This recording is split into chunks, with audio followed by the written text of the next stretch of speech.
Ce samedi 19 juillet 2025, le centre de formation professionnelle Wenkato a vibré au rythme de l'espoir et de la réussite.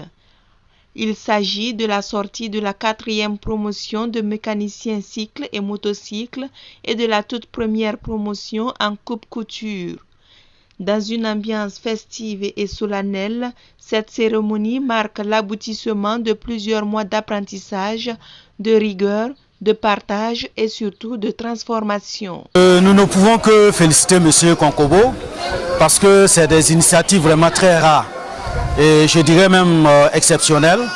Voilà.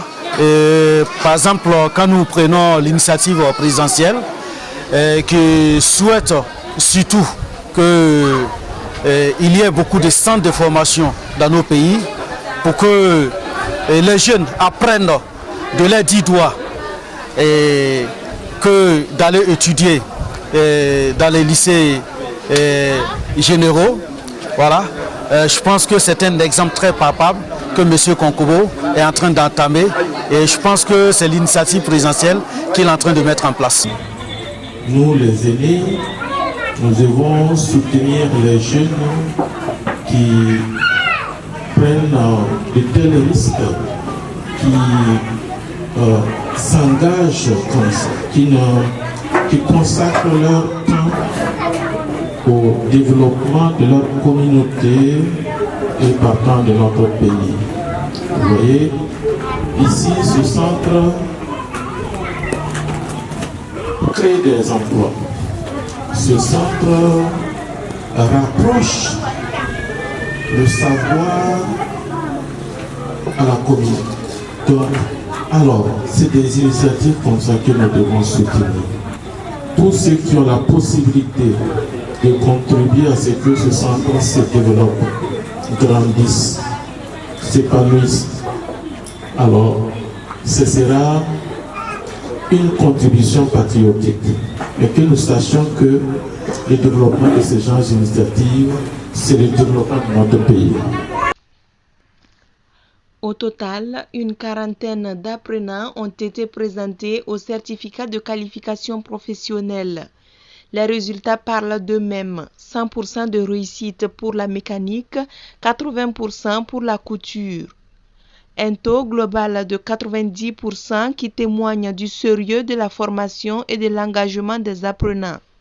Après 4 ans, bon, c'était positif parce que je vois que depuis qu'on a commencé en mécanique, presque on fait les 100% presque chaque année. C'est cette année qu'avec les couturiers, ils ont fait 80%.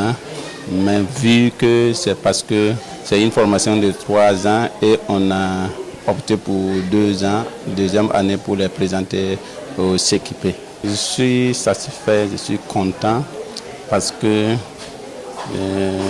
je me dis que si on allait aller jusqu'à 3 ans, je pense qu'on fera les 100%.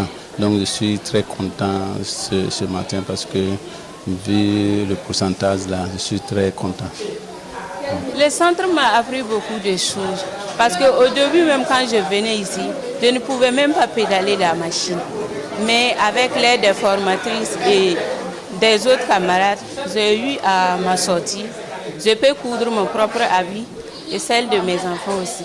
Donc je rends grâce à Dieu. Après ma formation, moi je pense que moi aussi je vais essayer d'ouvrir un centre pour pouvoir former d'autres personnes ainsi que les déplacés internes de mon village aussi qui sont ici à Ouagadougou. Parce que dans la vie actuelle là, il faut avoir un travail, genre le manuel comme ça. Si tu ne travailles pas, tu es là, tu vas te dépendre de quelqu'un. En tout cas, c'est pas simple. Mais si au moins tu as quelque chose que tu as appris avec ta main, tu peux au moins essayer de résoudre certains problèmes. Cette cérémonie a été marquée par plusieurs activités récréatives, démonstrations de danse, défilés de mode mettant en valeur les créations des apprenants et bien sûr la remise des attestations. À ce titre, des récompenses ont été remises. Pour le premier prix, une machine à coudre a été décernée à l'un des meilleurs de la promotion. Ces jeunes formés à Wenkato sont désormais prêts à affronter le monde du travail, à s'installer à leur propre compte et à contribuer activement au développement local. Le centre de formation ambitionne de devenir un grand passage vers l'autonomie et la dignité par le travail.